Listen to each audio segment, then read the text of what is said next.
안녕하세요. 사연 읽어주는 남녀입니다. 오늘도 와주셔서 감사드리며 그럼 오늘의 사연 바로 소개해드리겠습니다. 예순이 된 지금에도 아주 생생하게 떠오르는 충격적인 기억이 있어요. 제가 또래 친구들보다 늦게 시집을 간 탓에 32살의 새댁이던 어느 날 시댁 상견례 자리에서 동서를 처음 만났던 날의 기억이랍니다. 찢어지게 가난한 집에서 태어나 똑같이 가난한 식당으로 시집온 저는 세상 그렇게 휘황찬란한 고급 양식집이라는 곳을 난생 처음 가보았죠. 인테리어부터 음식들까지 하나하나 고급스럽지 않은 것이 없었습니다. 그때의 충격을 설명드리자면 뭐랄까, 제가 사는 곳과는 완전히 다른 세상이 존재한다는 걸 깨달아버린 느낌이었다고나 할까요? 그 고급 양식집은 잘나가는 사업가라는 동서쪽 집안에서 마련한 자리였는데요.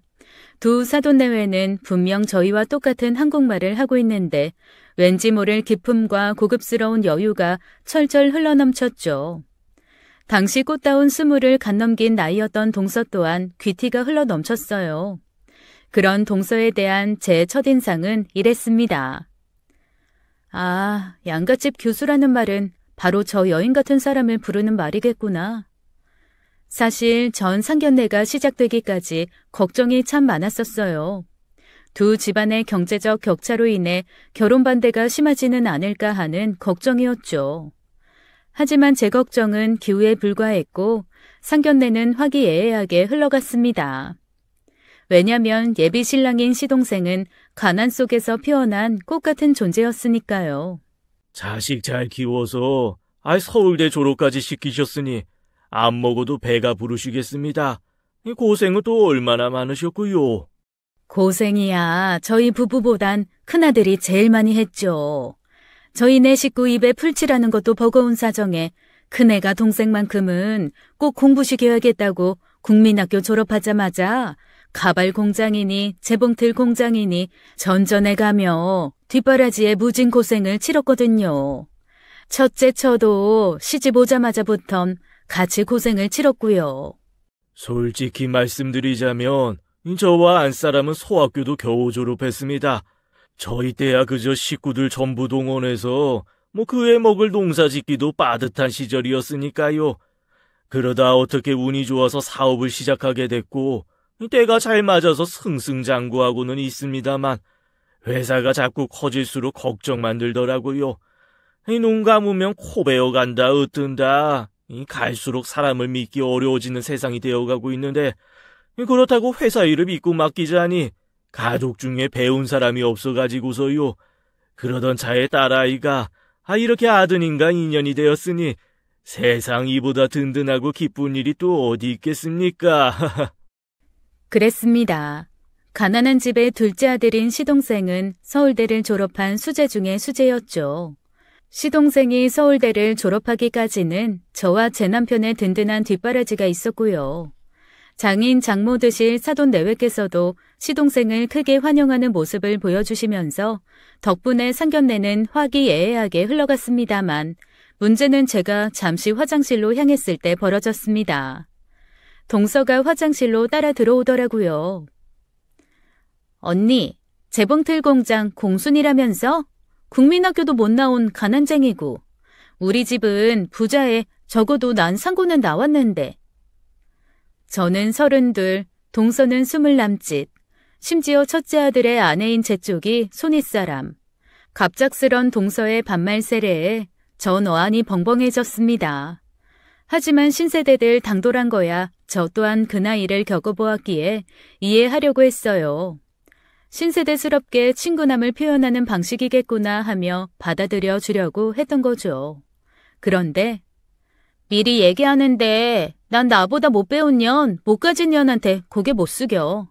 설마 아니 나한테 형님 대접받을 생각이라면 이쯤에서 꿈 깨라고. 방금 그 말은 너무 무례한 거 아닌가요? 시부모님께서도 그쪽 이런 사람인 거 알면 실망하실 텐데요.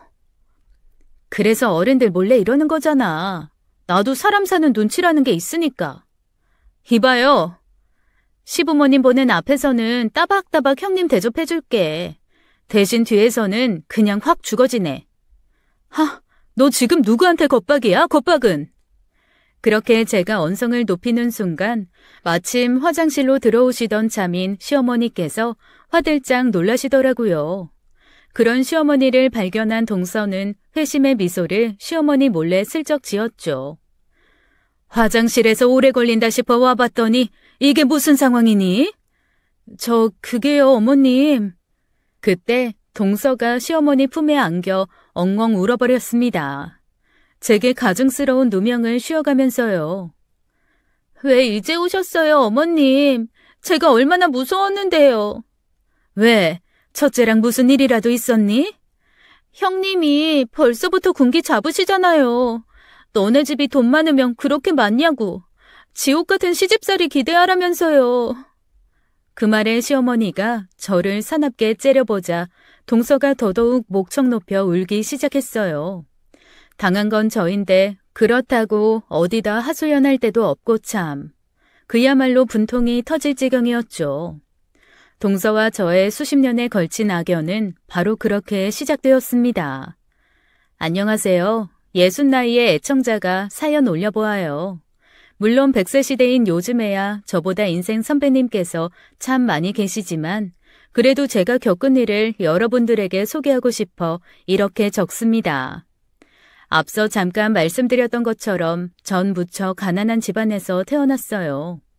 제가 태어난 고향은 당시로서는 전기조차 들어오지 않는 시골이었답니다. 하지만 지금에서야 돌아보면 참 즐거운 어린 시절이었던 것 같아요. 아침 저녁 나절로 송아지를 데리고 나와 풀을 뜯기고 농사일 도우라는 부모님 소나귀에서 몰래 도망쳐서는 동네 말썽쟁이 친구들이랑 산이며 들이며 나다니며 종일 활개를 치고 또 어쩌다가 아이스 깨끼 장수라도 동네에 들렀다 치면 그거 하나 먹어보겠답시고 집안의 쇠부치를 몰래 팔았다가 채 하루도 못 지나 부모님한테 들켜서는 종아리를 맞기도 했었죠. 저녁 초가집마다 가마솥에 밥 짓는 구수한 냄새는 아직도 많이 그리워요. 밥 먹으라며 동네를 쏘다니며 자식들을 찾아다니는 어머니들의 모습도 아련합니다. 그런 제게는 형제들이 참 많았어요. 요즘 같은 저출산 시대로서는 도무지 상상조차 할 수 없겠지만 저희 형제는 무려 연년생 8남매였습니다. 그 많은 식구들이 작은 방 하나에 살았으니 매일 밤 복작복작 전쟁통이었고 그 많은 식구들을 먹이려면 뼈가 빠져라 농사를 지어도 늘 부족했죠. 부모님께선 당연히 자식 공부를 시킬 생각조차 할 수 없었어요. 마음이야 굴뚝 같았지만 어쩔 수 없는 일이었습니다. 자식들 학교 보내놓으면 당장 그해 겨울 먹을거리가 걱정이었으니까요. 그나마 큰아들만큼은 어떻게든 공부를 시켜야 했었던지 오직 큰아들 하나만 산 하나를 넘어야 나오는 학교에 보내주셨습니다. 심지어 전 그 중에서도 딱 중간에 끼인 넷째였어요. 위로는 언니 오빠들을 챙겨야 하고 또 아래로는 동생들도 챙겨야 하는 넷째 말이에요. 그러다 보니 전 부모님에게서 늘 제일 나중순이가 되어버리기 일쑤였죠. 특히나 유일하게 공부하는 큰오빠의 뒷바라지는 늘 제가 도맡아야만 했습니다. 큰오빠의 교복을 다림질하다 태워먹은 날에는 저 정말 부모님께 쫓겨날 뻔했다니까요. 제가 고향을 떠난 이유도 바로 큰오빠의 뒷바라지 때문이었습니다. 예순이, 이리 앉아보거라. 얘기 좀 하자. 죄송합니다. 잘못했어요. 왜? 너 오늘 또 무슨 짓 벌였냐? 그게 아니라 아버지가 얘기 좀 하자고 할 때는 저 혼내실 때니까요. 안심하렴. 오늘은 그런 얘기를 하자는 게 아니야. 그럼 뭔데요? 네 큰오빠 말이다. 고등학교를 보내야겠는데 학교 선생님 말씀으로는 서울로 보내는 것이 좋을 것 같다고. 공부를 솔찬히 잘하는 모양이다. 어쩌면 우리 집안에서도 큰 사람 하나 나올 수도 있겠다더구나. 순간 전 불길해졌고 그 직감은 바로 적중했어요. 예순이 네가 오빠 따라서 서울 가서 공부 뒷바라지를 좀 해줘야겠다. 공부만 시키면서 키운 녀석이라 밥이며 빨래며 아무것도 할 줄 모르잖냐. 사내 놈 손으로 집안일 시키기도 그렇고. 그때 전 그러겠다고 순순히 대답할 수밖에 없었습니다. 제가 싫다고 거절해본들 옛날 분이신 아버지의 고집을 꺾지 못할 건 뻔할 번째였으니까요. 그렇게 전 정든 친구들을 두고 큰오빠를 따라 서울로 향하게 되었죠. 제가 떠나던 날 저와 친구들은 울음바다가 되었습니다. 그 중에서도 옆집 까까머리 소년이 유독 슬퍼했어요. 이렇게 가면 언제 돌아와? 글쎄, 아마 큰오빠 장가 가서 내가 뒷바라지 안 해도 되는 날? 세상 참 치사하다. 이러는 게 어딨어. 맨날 너한테만. 어쩔 수 없잖아. 우리 아버지 고집 알면서. 그럼 있잖아. 내가 서울 갈까? 서울에서 우리 다시 만날래? 너가 서울은 왜? 나한테도 꿈이라는 게 있는데 여기 시골에선 이루기 어려운 꿈이야. 대한민국을 먹여 살리는 부자가 되고 싶거든. 눈을 빛내며 말하는 까까머리 소년이 저에게 어찌나 곱디곱게 보이던지 그날 전 까까머리 소년과 뜨거운 악수와 함께 약속을 나누며 헤어졌습니다. 서울에서 꼭 다시 만나자고요. 그렇게 큰오빠를 따라 서울로 올라온 저는 처음엔 밥, 빨래, 청소 등 집안일만 뒷바라지하면 되었어요. 하지만 오래 지나지 않아 친정에서 보내오던 큰오빠의 학비가 뚝 끊겨버렸죠. 고향 마을에 아주 크게 흉작이 들었기 때문이었습니다. 심지어 그 시절의 고등학교는 지금처럼 의무교육이 아니었어요. 매달 학비를 내지 않으면 학교를 다닐 수가 없었던 거죠. 전 결국 오빠의 학비를 마련하기 위해 재봉틀 봉제 공장에 취직해야만 했습니다.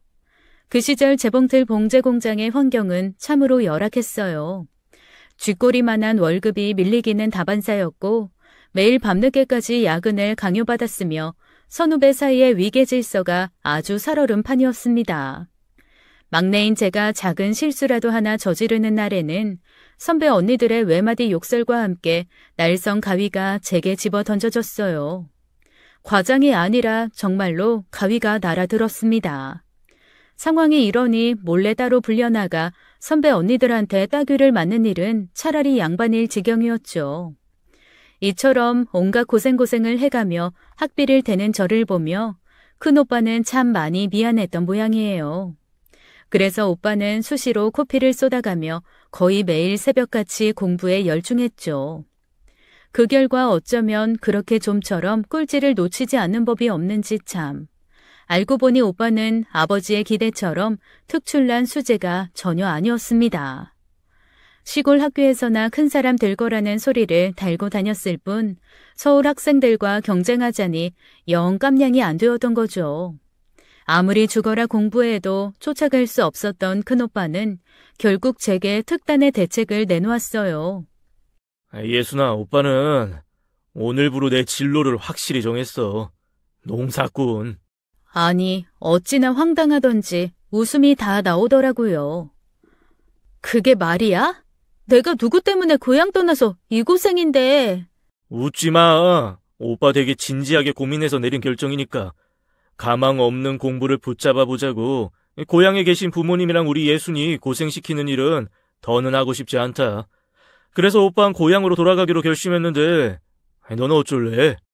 그때 전 까까머리 소년과의 기억이 떠올랐습니다.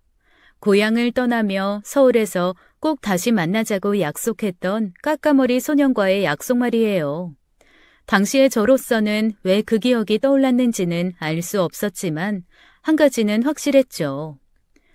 나 고향 안 갈래, 오빠. 서울에 있고 싶어. 지금도 많이 힘들잖아. 혼자 남으면 앞으로 더 많이 힘들어질 거야. 그래도 괜찮겠어?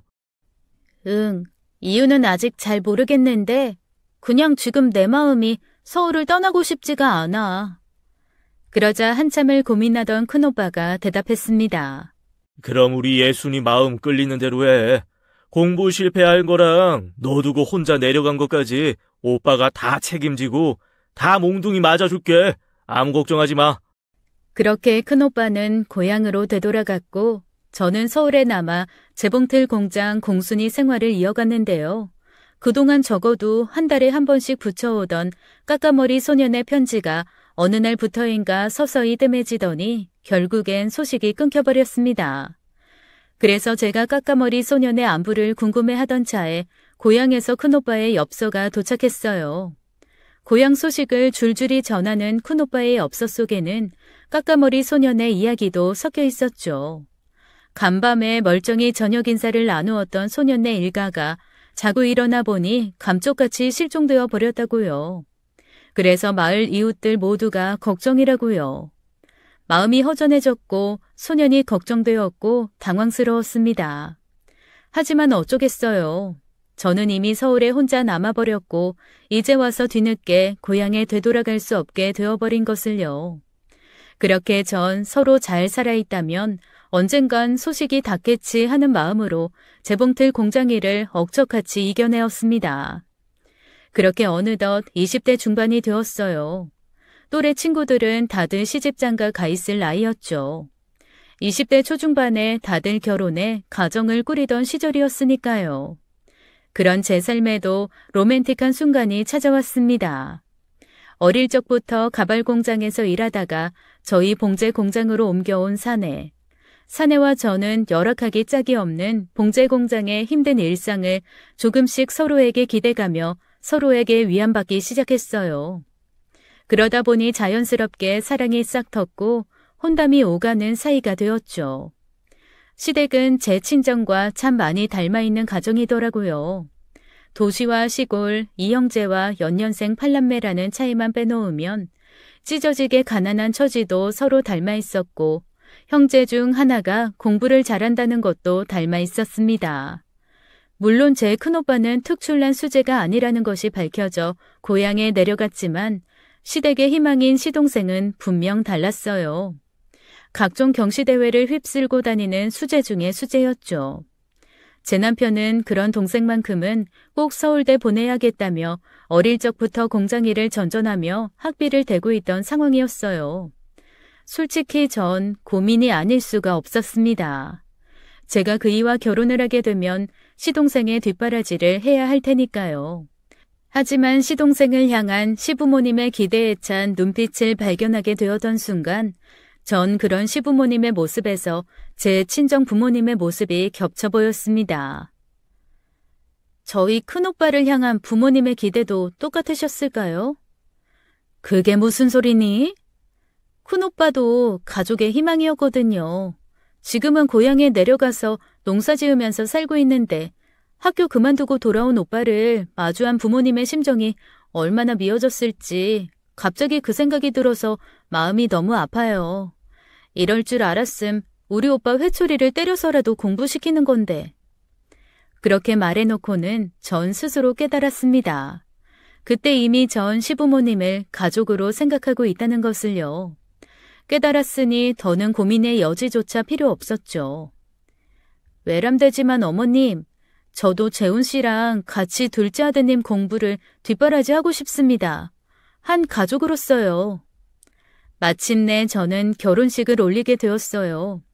양가 서로 가난한 입장이었기에 상견례는 시댁 근처 중국집에서 이루어졌고 결혼식도 최대한 검소하게 치렀지만 진심으로 행복했습니다.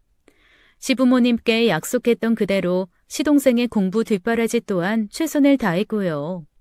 마침내 시동생이 서울대를 졸업하던 날에는 시댁 식구들 전부가 서로를 얼싸안고 목 놓아 울었습니다. 시동생은 가난 속에서 피어난 한떨기 꽃 같은 존재였고 저희 부부가 봉제 공장에서 천시까지 걸려가면서 이루어낸 쾌거였죠. 그런데 그런 시동생을 하필이면 그 몹쓸 동서가 낚고 채가버렸어요. 저로선 상상조차 할 수 없었던 고급 양식집에서 상견례를 치르고 화장실에서 절 무시해가며 형님 대접 꿈도 꾸지 말라는 겁박까지 해가면서 말이죠. 결혼식은 또 어찌나 휘황찬란하고 성대하던지 그 화려함에 입을 다물지 못하는 시부모님의 모습을 보며 전 내심 불길해졌습니다. 동서는 건설 기계들을 제작해 대기업과 중견기업에 납품하는 사업가 집안의 딸이었어요. 바로 그 부잣집 딸이라는 배경이 행복했던 제 결혼 생활을 좀먹어 들어가기 시작했죠. 동서를 보면 사돈댁들이 어떻게 사업에 성공했는지를 바로 알겠더라고요. 불려시가 따로 없는 처세술은 아마 집안 내력이지 싶었습니다. 대체 어떤 일이 있었길래 제가 이렇게까지 얘기하냐면요. 결혼식 날 신부 대기실에서부터 이런 일이 있었어요. 적당히 핑계대고 그냥 돌아가는 건 어때? 친정 부모님이 갑자기 의식을 잃으셨다거나. 뭐? 손윗사람이랍시고 떡하니 결혼식 참석하고 싶었으면 없는 살림에 빚을 내서라도 백화점 한복 정도는 챙겨 입고 왔어야지. 그 낡아 빠진 옷꼬라지로 결혼식에 참석하면 하객들한테 나만 쪽팔리기밖에 더해? 우리 둘만 있는 자리라고 자꾸 막말하지 말죠, 동서. 뒤에서는 형님 대접받을 생각 꿈도 꾸지 말라고 했던 거 벌써 까먹었니? 하긴 못 배운 가난쟁이 주제에 기억력이라고 좋겠어? 그치? 입만 열면 자꾸 가난 하는데 동서가 나한테 이러면 안 돼. 시동생 서울대 학비대고 졸업까지 뒷바라지한 사람이 나랑 우리 남편이야. 그리고 청첩장 돌리면서 인사 다녔으면 하객분들도 시댁 경제 상황쯤이야 다 알고 오셨을 거 아니야. 동서 지금 이러는 거 그냥 내 옷 핑계 삼아서 사람 무시하자는 걸로밖에 안 들려. 사람들은 내 남편 가난 따위엔 관심 없어. 서울대 졸업한 수재를 남편으로 잘 얻었다며 다들 부러워만 하지. 그런 상황에서 그쪽이 지금 행세 그대로 결혼식장에 앉아 있어봐. 가난을 향한 없던 관심도 생겨버릴 판이지. 아니 그럼 나한테 예단이나 하나 맞춰주고 그런 소리를 하던가. 시부모님한테만 해드려 놓고서는 무슨 말이 그렇게 많아? 어머? 너 지금 돈 내놓으라 이거야? 없이 사는 년이면 염치도 없다 뭐 그런 건가? 돈 얘기가 아니라 상호 예의는 갖춰달라는 겁니다, 동서. 예단이야 애초에 받을 생각도 없었지만 해준다고 해도 정중하게 거절할 생각이었지만 지금 이런 식으로 트집 잡아가면서 사람 무시하는 건 아니지.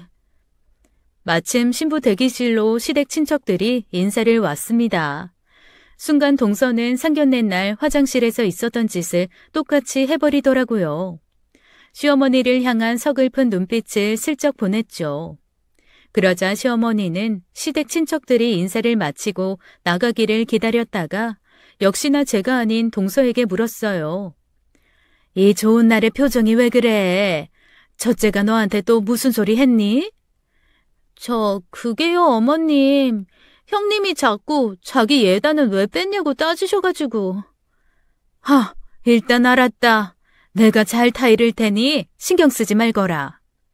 그렇게 대답한 시어머니께서는 절 아무도 없는 계단으로 불러내셨습니다. 차라리 나한테 따지지 그랬니?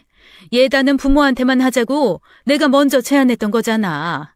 가난한 시댁에 벌써부터 친정재산에 군침 흘린다는 얘기 듣기 싫어서. 사돈댁들 체면이 있어서 성대한 결혼식까지는 막지 못했지만 아무리 그래도 네가 이러면 시부모 체면이 뭐가 되겠느냐고. 예단 때문 아니었어요. 저 그런 거에 욕심도 없고요, 어머님. 그냥 동서가 자꾸 저한테 반말하면서 되바라진 행동을 하길래 상호 예의는 지켜달라는 말을 했을 뿐이라고요.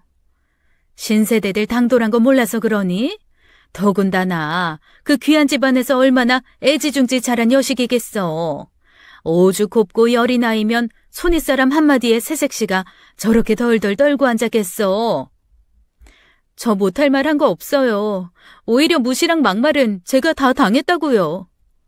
하지만 시어머니께서는 절 의심의 눈초리로 쏘아보시더군요. 좋은 날이니 일단 여기까지만 하자. 대신 앞으로 행동거지 하나하나 신경 써서 조심해. 내가 앞으로 지켜볼 거야, 너. 전 정말 억울했습니다. 행여라도 제가 결혼식에 누가 될 만한 차림새로 갔더라면 억울함이 조금이나마 덜했을 테죠. 근데 그날 전 빠듯한 주머니 사정이 허락하는 선에서 최대한 비싸고 좋은 한복으로 골라서 입고 간 거였거든요. 그런데 시어머니께선 앞뒤 사정 다 덮어놓으신 채 무작정 동서편만 들으시니 참. 여러분들께서도 예상하셨겠지만 동서와의 일화는 끝이 없었습니다. 동서는 이런저런 핑계를 대가면서 집안 행사에 한 번도 일손을 거둔 적이 없어요. 그저 매번 음식 준비가 다 끝난 시간에 기다렸다는 듯이 나타나서는 또 매번 이런 식이었죠. 어머니, 이거 선물이요. 이거랑 이건 아버님 거. 아이고, 그냥 몸만 오면 되는 걸 뭐 이렇게까지야. 많이 비쌀 텐데. 백화점 들린 김에 시부모님 생각나서 샀죠. 어머님, 아버님께서 기뻐하시면 저도 행복하니까요. 그래, 얼른 앉아서 먹자. 어머나, 이게 다 뭐래요, 형님? 음식 엄청 많이 하셨네. 고생 많으셨겠어요. 고생인 거 알면 앞으로는 신경 써서 일찍. 에이, 근데 이거 좀 짜다. 이것도 짜고, 저건 또 싱겁고. 우리 형님 요리학원 보내드려야겠어요, 어머님. 보다 못한 제 남편이 동서에게 행여 한마디라도 꾸짖을라 치면 불려시 동서는 냉큼 시부모님과 시동생 등 뒤로 숨어버렸어요. 그때쯤이면 이미 시부모님께서도 동서의 용돈과 선물 공세에 눈이 멀어버렸던 탓에 시댁의 제 편이라고는 남편 딱 한 사람뿐이었죠. 또한 동서는 그럴 때마다 매번 저와 단둘만이 있는 자리에서 패악질을 부렸어요. 야, 너 나 일부러 엿먹이려고 음식들 짜게 한 거지? 일소는 거들지도 않은 주제에 무슨 말이 그렇게 많아? 그리고 음식가는 시부모님 입맛에 맞춘 거야. 웃기시네. 나 몸매 관리하는 거 뻔히 알고서 일부러 짜게 만들었으면서. 착각 좀 작작해. 나 동서한테 별로 관심 없어. 관심 두고 싶지도 않고. 암튼 꼴에 쫀심은 있어가지고. 그래, 뭐 이거나 먹고 떨어져라. 동서는 제게 돈봉투 하나를 던지며 마치 귀부인이 하인대하듯 저를 업신여기는 표정의 눈빛으로 말을 이었어요. 뭐해? 부잣집 아가씨가 금일봉 주셨으면 고맙습니다 하면서 허리 숙여 인사해야지. 전 당장에라도 머리채를 붙잡고 싶은 심정이 굴뚝 같았지만 여러분들께서도 이미 아시잖아요. 시댁의 제 편은 남편 하나밖에 없다는 거. 싸워봤자 결국엔 저만 누명을 뒤집어 쓸 일이 뻔하다는 거. 그래서 그저 눈빛으로만 동서를 쏘아보며 넘기기 일쑤였죠. 적어도 눈빛은 소리가 없으니 오직 동서편인 시부모님께 들킬 걱정도 없으니까요. 하지만 그런 일이 마주칠 때마다 반복되니 저도 남편도 시댁에 가기가 정말 끔찍하게 싫어졌습니다. 심지어 동서는 더 큰 돈으로 시댁의 환심을 완벽하게 사버렸죠. 시댁에 매달 생활비로 큰 금액을 가져다 드리더라고요. 그러는 동안 시동생은 뭐 했냐고요? 시동생에게 저는 은인이나 다름없을 텐데 손 놓고 구경만 하고 있었냐고요? 세상이 그렇습디다. 돈이란 때로는 인간의 총명함마저도 흐리게 만들어버리더라고요. 시동생마저도 동서의 돈노름에 홀라당 눈이 팔려버렸지 뭡니까. 제 편이 되어주기에는 동서의 재산이 너무도 많았기 때문이었어요. 사돈댁네 회사의 이사로 임명이 되고 지분의 일부를 미리 넘겨받기도 했고요. 그래서 시동생은 동서처럼 내놓고 절 무시하지도 않지만 그렇다고 은인인 저를 돕지도 않는 방관자가 되어버렸습니다. 그렇게 어영부영 시간이 흘러버렸어요. 어느덧 전 첫째 아들을 출산했지만 시부모님께서는 몇 해 늦게 태어난 동서의 아들에게 장손 대접을 해주더라고요. 다른 일은 몰라도 자식에게까지 이어지는 차별만큼은 참을 수가 없었습니다. 그래서 전 홀로 시댁으로 쳐들어갔어요. 해도 진짜 너무들 하시네요. 이게 어디서 목소리를 높여? 아닌 말로다가 우리 집안 먹거리 걱정 없이 살게 해준 사람이 누구니? 둘째 내외잖아. 그러니 당연히 둘째 내 손주가 장손 대접을 받아야지. 벌써 잊으셨어요? 그 장가 잘 간 둘째 아들 서울대 뒷바라지 한 게 저희잖아요. 넌 할 말 없으면 꼭 옛날 얘기를 꺼내더라. 그렇게 억울하면 니들도 용돈이다 생활비다 때마다 떡하니 가져와 보든가. 됐습니다. 두 분께 너무 실망이어서 할 수 있어도 하기 싫어졌어요, 이젠. 그렇게 애지중지하는 둘째 내외 꼭 끌어안고 건강하게 잘 지내세요. 말을 마친 제가 자리를 박차고 나가는데 이번에도 역시나 불려시 동서가 쫓아나오더라고요. 고맙다. 꼴도 보기 싫은 얼굴 알아서 꺼져줘서. 순간 격분한 제가 동서에게 한마디 쏘아 붙이려는 순간 문 너머로 시부모님들이 쫓아나오는 인기척이 들려왔어요. 그러자 동서가 외마디 비명을 지르며 자기 혼자 바닥에 뒹굴더라고요. 시부모님들께서 밖으로 나오셨을 때는 동서는 이미 뺨이라도 맞은 사람처럼 볼을 부여잡으며 흐느끼고 있었습니다. 아이, 둘째가 쫓아나가길래 혹시나 싶어서 따라와 나왔더만. 이번에 또 너냐? 또 다 덮어놓고 저만 의심하시네요. 아버님 보시기엔 제가 손아랫 사람한테 손찌검이나 할 사람이던가요? 마침 미리 연락을 받았던 남편이 들이닥쳤어요. 상황을 잠시 둘러본 남편은 시아버지를 향해 목소리를 높이려고 했지만 시아버지께서는 저희에게 미처 항변의 기회조차 주지를 않으셨죠. 들을 것도 없다.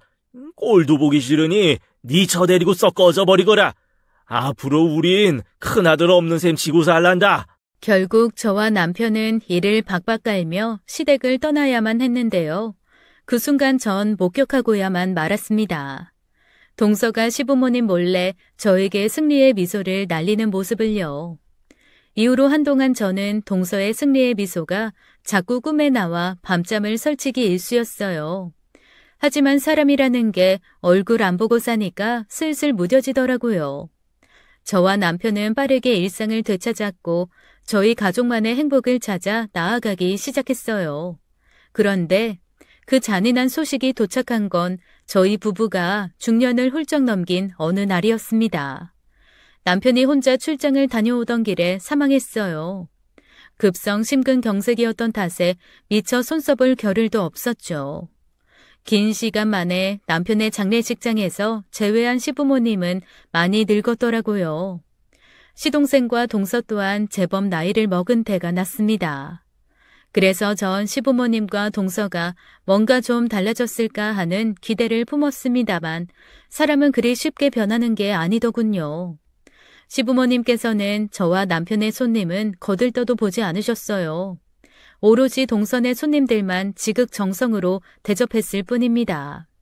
오가는 이야기를 듣자 하니 시동생이 동선의 집 회사를 완전히 물려받았다고 하더라고요. 무척이나 서러웠습니다. 그놈의 돈이 뭔데 장례식장에서마저 사람을 차별하는지 제 상식으로는 도저히 이해할 수가 없었습니다. 그런 장례식 상황이 이상하게 보이기는 고향 친구들도 마찬가지였던 모양이더라고요. 하지만 친구들은 차마 제게 이런 방구 묻지도 못한 채로 속만 끓이고 있었습니다. 그런 친구들의 모습 사이에서 전 수십 년 만에 나타난 그 녀석의 모습을 발견했죠. 대한민국을 먹여 살릴 부자가 되겠다면서 서울에서 꼭 다시 만나자며 약속했었던 그 까까머리 소년이 중년을 훌쩍 넘긴 모습으로 허름한 정장과 함께 나타났어요. 앞으로 그 사내의 이름을 민재라는 가명으로 부르도록 할게요. 시부모님들이셔. 분위기가 좀 그렇다. 속 시끄러울 일이 좀 많았던 집안이라. 돈 문제지. 어떻게 바로 알아보네? 사회생활 하다 보니까 이 돈 때문에 별의별 희한한 꼴 많이 겪으면서 살았거든, 나도. 맞다. 너 그때 어떻게 된 거야? 이웃들이랑 멀쩡히 저녁 인사 나누었던 너네 가족이 자고 일어나니까 감쪽같이 실종됐었다고. 그래서 동네 사람들 걱정 많았었다던데. 그때 우리 아버지가 노름에 손대셨었거든. 그러니 어째 빚쟁이들 피해서 감쪽같이 도망치고 숨어 살 수밖에 없었지 뭐. 그런 일이 있었구나. 어린 나이에 고생 많았겠다. 고생도 참 많았고, 난 어떻게든 빚 갚아보려고 죽어라 열심히 살았고, 아무튼 나 젊을 적에 이미 다 정리된 일이야. 지금은 전부 괜찮아. 예기치 못한 민재의 방문은 제게 큰 위안이 되었습니다. 하지만 불려시 동서와의 악연은 아직 끝난 것이 아니었죠. 뜻밖에도 동서는 장례를 마치기까지 잠잠했어요. 시부모님들처럼 자기 손님들만 챙기기는 했지만 동서 입장에서는 자기 손님들이 더 중요한 건 당연한 일이었죠. 문제는 장례가 다 끝나고 나서야 터져 나왔습니다. 시부모님께서 동서네 손님들에게 식사 대접을 하겠다며 길을 나선 틈을 타서 동서가 제게 다가와 이렇게 말했어요. 시동생 사회적 체면을 한 번이라도 생각해봤다면 장례식장 좀 좋은 걸 잡았어야지. 우리 손님들한테 내가 얼마나 쪽팔렸는지 알아? 없이 살았다 자랑하는 것도 아니고. 결혼식 때랑 똑같은 소리를 짓거리고 있네. 금태둘은 장례식장까지는 아니었어도 손님들께 부족하지 않을 만큼은 했어. 음식이다 뭐다 우리 형편에서는 최대한 예의 갖춰서 신경 쓴 거라고. 그래 뭐 그렇게 생각해. 세상엔 불우이웃이라는 것도 존재하는 법이니까. 그때 장례식 내내 빈소를 지켜주었던 그 남자 민재가 다가왔어요. 보아하니 꽤나 사는 집 따님 같은데 얼마나 대단한 집안인지 모르겠지만 이거 하나는 똑똑히 알아두쇼.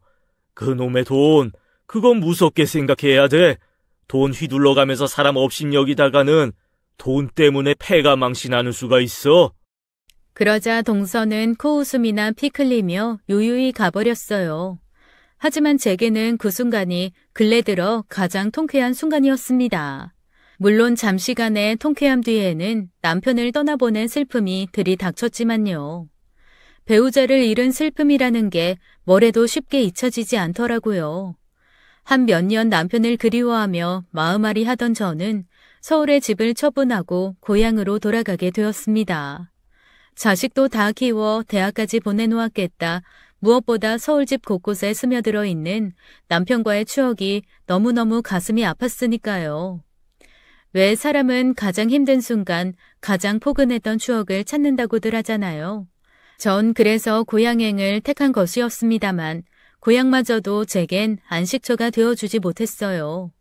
정확하게 말씀드리자면 고향마을로 가지를 못했죠. 고향은 이미 오래전에 고속도로가 개통되는 바람에 없어졌거든요. 결국 제 고향행은 고향 근처 작은 도시가 된 마을에 자리를 잡았습니다. 참 다행인 건 고향 마을은 고속도로가 뚫려 없어졌어도 어릴 적 친구들이 꽤 많이 그 근처에 터를 잡고 있었다는 것이었어요. 덕분에 전 그들과 많은 시간을 보내며 조금씩 마음을 추슬렀죠. 그 친구들 사이에는 민재도 늘 함께였습니다. 그러다 보니 어느덧 60을 앞두게 되었어요. 그리고 제 평생의 마음앓이를 알고 있었던 큰아들이 뜻밖의 제안을 해오더라고요. 엄마, 이 대한민국에 미련 없지? 갑자기 그게 무슨 소리니? 돈 있는 사람은 대접받고 돈 없으면 천대받는 현실이 지긋지긋할 거잖아. 그래도 엄만 후회스러운 삶은 아니었다고 생각해. 물론 마음고생이야 많았지만 세상 돈 무섭지 않을 나라가 어디에 있을 것이며 또 자식들이 이렇게 잘 자랐는데 세상 부러울 게 뭐 있다고. 나한테 귀한 사람 대접받으면서 살 수 있는 기회가 주어졌다면요. 아들이 귀한 사람 대접받으면 부모인 엄마도 귀한 사람 대접받는 거잖아. 대체 무슨 일인데 그래? 프랑스 쪽 회사에서 스카우트 제의가 하나 들어왔어요. 조건도 좋고 무엇보다 나를 많이 탐내하는 눈치야. 그니까 엄마, 나랑 같이 프랑스로 이민 갈래요? 동생들이랑 다 데리고. 순간 제 팔자에 역마살이 끼어있나 싶었습니다. 큰오빠의 공부 뒷바라지를 위해 서울로 딸려 올라왔다가 까까머리 소년 민재와의 약속이 생각나서 서울에 남기를 선택했었고 남편을 여윈 이후로는 마음의 안정을 찾아 고향 근처로 돌아왔는데 이제는 바다 건너 프랑스까지 떠나자는 이야기가 나왔으니까요. 하지만 선뜻 결정할 수 있는 일은 아니었죠. 60씩이나 돼서 이역만리 타국에 적응하기란 만만치 않을 테니까요. 건강도 한창 때만큼은 아니어서 혈압약과 혈당약을 매일 챙겨 먹어야 하는데 의료보험이 제일 잘 되어 있는 나라가 대한민국이기도 했습니다. 그래서 전 처음엔 이민에 대해서 부정적인 입장이었는데요. 제가 큰아들과 함께 이민을 떠나기로 결정한 건 또 그놈의 불엿이 동서 때문이었습니다. 제 휴대폰에 저장되어 있지 않은 번호로 전화가 걸려오더라고요. 전화를 받아보니 동서였죠. 어떻게 잘 지내시나? 우리가 서로 안부 챙기던 사이는 아니었던 걸로 아는데 이 번호는 또 무슨 번호고? 내 번호로 전화해봤자 안 받을 것 같아서 꼭 해주고 싶은 자랑이 있거든. 들을 생각 없으니까 끊어. 하는 찰나 동서가 혼자서 제멋대로 자랑질을 해대기 시작했습니다. 전 사람이 어디까지 추악해질 수 있을지 확인이나 해보자는 심정으로 묵묵히 듣고만 있었어요. 우리 막내 아들이 남편 닮아서 아주 똑똑하잖아. 이번에 미국 명문대 대학원에 입학했어. 경영학 박사 학위까지 취득시킨 다음에 귀국시켜서 우리 회사 대기업으로 만들 거야. 자식 잘 키운 덕분에 대기업 사모님 소리 들으면서 사는 거지. 부럽지? 부러워 죽겠지? 그치? 전혀 안 부럽고 이유나 물어보자. 나한테 이렇게까지 지독하게 구는 이유가 뭐야? 너도 인간이라면 일말의 양심 정도는 있을 거 아니야. 돈 있는 사람이 돈 많은 행세 좀 하겠다는데 그게 뭐 잘못됐어? 왜? 너까지 거한테 내 과거에 대해서 고해성사라도 하길 바래? 눈물 뚝뚝 흘려가면서? 이걸 어쩌나? 행여라도 눈물 뚝뚝 흘리면서 고해성사라도 시작하면 듣지도 않고 끊어버릴 생각이었는데. 야! 뭐, 야? 이게 어따 대고? 너랑 나랑 나이 차이가 10살 차이야 이거사. 그리고 지금 이 대화가 전화통화라는 걸 감사하게 생각해.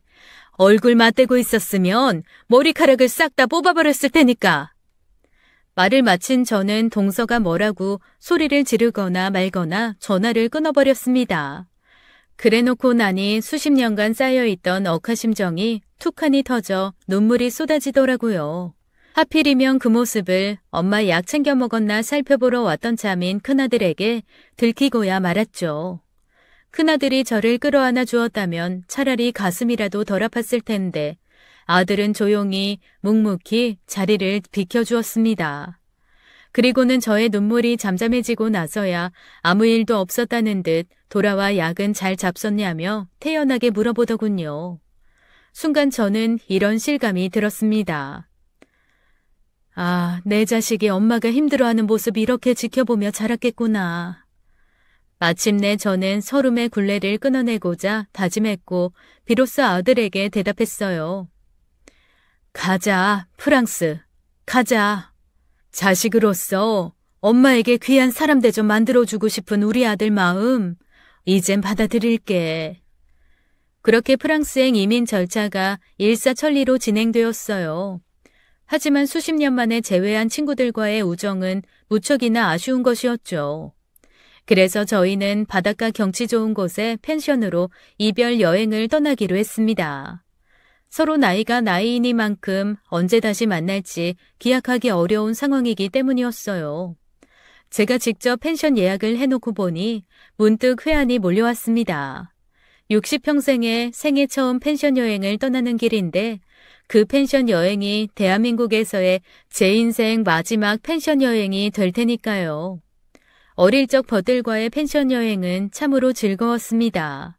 민재는 급한 회사 일로 인해 올 수 있을지가 불확실한 상황이었지만 다들 꼬꼬마 시절을 추억하며 이야기꽃을 피웠죠. 마침 펜션에 작은 운동장이 하나 딸려 있었기에 저희는 수십 년 만에 공놀이라는 것도 해보았습니다. 다들 몸이 생각처럼 따라주지를 않는지 이리 엎어지고 저리 자빠지고 우스꽝스러운 상황의 연속이었어요.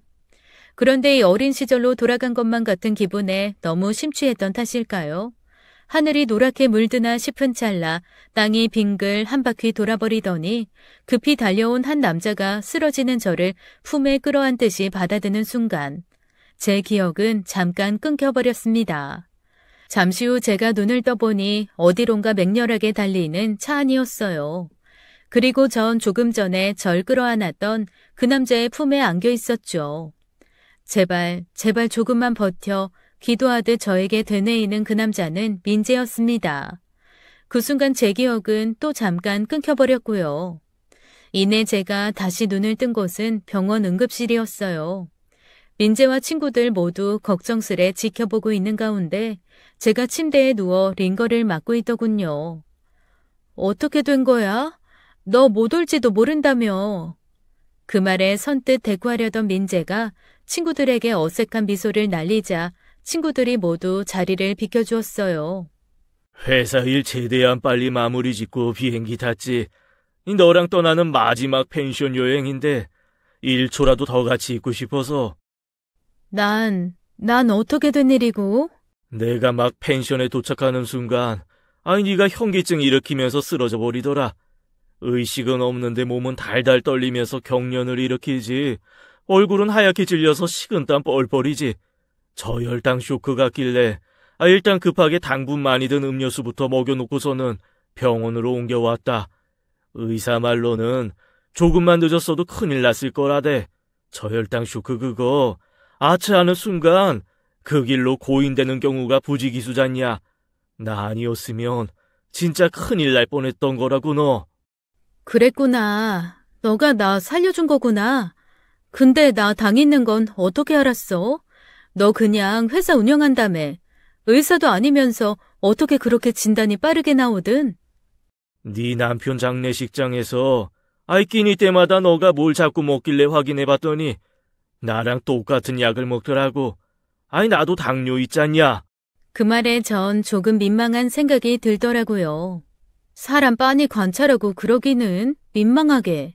나도 웬만해선 하필이면 장소가 장례식장이고 행동거지 조심하고 싶었고 고인에게 죄책감도 많이 들었는데 도저히 어쩔 수가 없더라.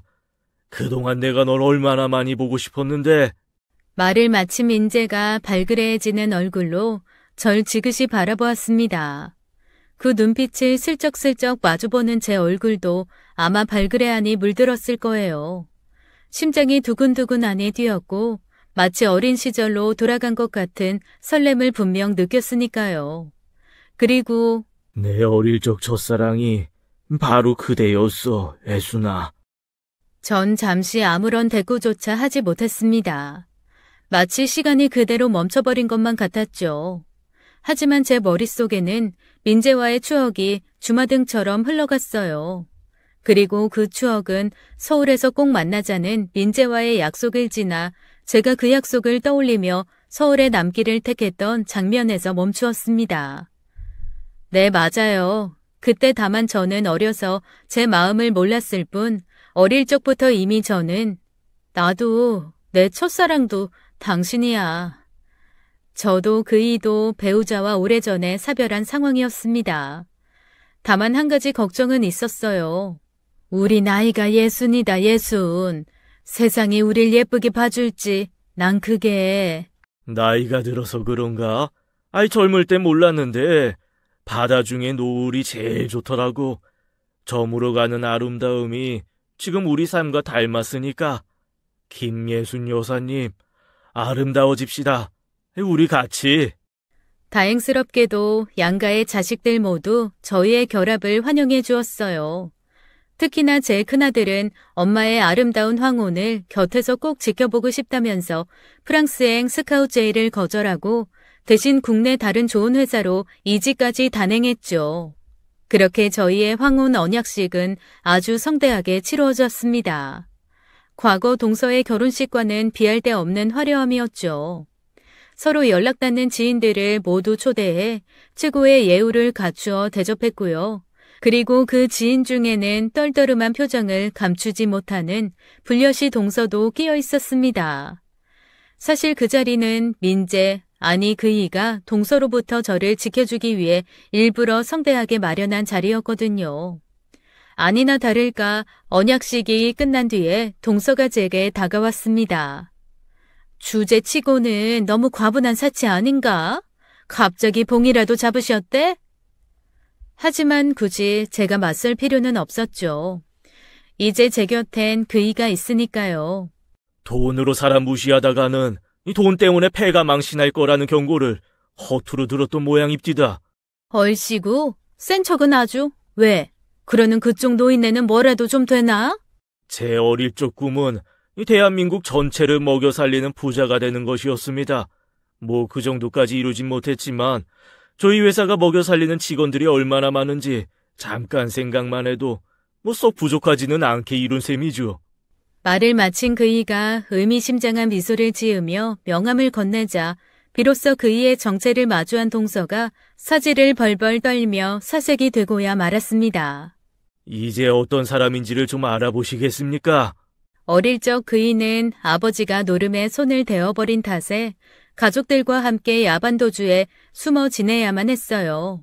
이에 맏아들이었던 그이는 어떻게든 빚을 갚아보기 위해 온갖 공사판들을 전전하며 막노동을 해야만 했었죠.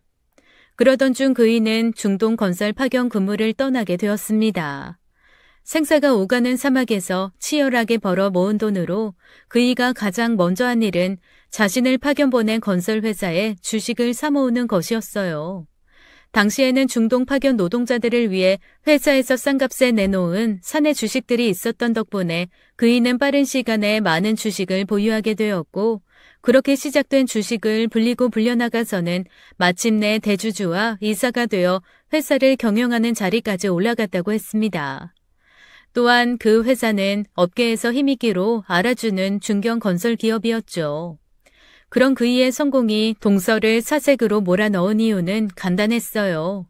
동서 내외가 운영하는 사업이 건설 기계를 제작해 납품하는 회사였고, 그이가 대주주와 이사로 재직 중인 기업이 바로 동서내 회사의 핵심 거래처였습니다. 사업이라는 게 그렇더라고요. 핵심 거래처가 거래를 끊어버리면 다른 거래처들 또한 줄줄이 거래를 끊어버린다죠. 저렇게 큰 기업이 거래 끊을 정도면 무슨 문제 있는 회사라는 소린데 하는 불안감 때문이라더라고요. 한마디로 그이가 입김만 훅 불면 그날로 동선의 회사가 풍비산행이 될 수 있는 상황이었던 겁니다. 회사는 풍비박산이 된 다음에는 뻔한 상황이죠. 작은 회사면 또 몰라도 돈 크게 굴리던 회사를 말아먹은 사장 내외에게 주어질 건 어마어마한 어음과 빚더미밖엔 없으니까요. 행여 동선의 아들이 제 아무리 미국에서 경영학 박사를 취득한다고 해도 귀국한 동선의 아들에게 펼쳐질 현실 또한 평생을 가야 갚을까 말까한 부모의 빚더미 뿐이겠죠. 다만 저와 친구들은 그이의 성공 이야기를 저희가 서로의 마음을 확인한 이후에서나 알았습니다. 그이가 평소 10년 넘은 양복을 단벌로만 입고 다니는 등 워낙에 검소했던 데다가 자기 자랑을 좀처럼 하지 않았기 때문이었습니다. 다시 언약식 이야기로 돌아와서 그이가 사색이 돼 달달 떠는 동서를 다그쳤어요. 굳이 제 개인적인 악감정으로 귀하의 회사에 해악을 끼칠 생각까지는 없습니다만, 저도 인간인지라 이 자리에서 제 사람에게 성심성의껏 사과하지 않는다면 그땐 제가 직접 최선을 다해서 거래를 끊어버리겠습니다. 대주주, 이사, 거기에 사내 원로로서의 권위까지 모조리 동원해서라도. 그러자 하얗게 질려버린 동서가 제 앞에 무릎을 꿇더니 울며불며 애원했습니다. 죄송해요, 형님. 사실 저희 집이 원래부터 잘 살았던 건 아니었어요. 제가 어린 시절부터 부모님 사업이 성공하기까지 쥐구멍 같은 단칸방에 새들어 사는 처지였습니다. 그때 집주인 아주머니께서 저희가 가난하다는 이유로 어린 저에게 너무나도 모질게 굴었어요. 그래서? 형님을 처음 만나 뵀을 때 가난하고 구차했던 시절의 제 모습이 자꾸만 떠올랐어요. 그래서 형님을 일부러 괴롭혔어요. 꼴도 보기 싫은 가난에 대한 한풀이를 하고 싶었나 봐요. 난 이렇게 부자가 되었다고 과시해 보이고 싶기도 했고요. 아무 잘못도 없는 엉뚱한 형님께 제가 죽을 죄를 지었습니다. 이렇게 싹싹 빌 테니까 제발 한 번만 용서를. 이에 저는 마지막 한마디를 날렸죠. 용서할 생각 없어. 왜? 세상에 가난이 한이 되었을지언정 올바르게 살아가는 사람이 훨씬 많으니까. 올바른 이들의 삶을 존중하는 차원에서라도 동서는 벌받아야 돼. 하지만 회사는 건드리지 않을게. 동서의 회사가 망해버리면 직원들은 졸지에 거리에 나하는 꼴이 되어버릴 테니까. 대신 당신이 그동안 불려시집거리 했던 일들 전부 시부모님들께 스스로 고백해.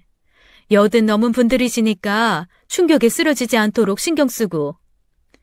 동서는 제 앞에 싹싹 빌며 꼭 자신의 잘못을 스스로 고하겠다 약속했고, 며칠이 지나지 않아 시부모님께서 절 찾아오셨습니다. 그날 시부모님께서는 수십 년에 걸친 오해에 대해 눈물로 사죄했어요. 그리고는 저와 그이의 결합을 축복한다는 말씀을 남기며 쓸쓸히 떠나셨죠. 불려시 동서로 인한 모든 소란에 종지부를 찍은 날이었습니다. 그렇게 지금 저와 민재, 아니 그이는 소란스러웠던 과거의 날들을 뒤로한 채로 둘이 함께인 황혼을 살아가고 있답니다.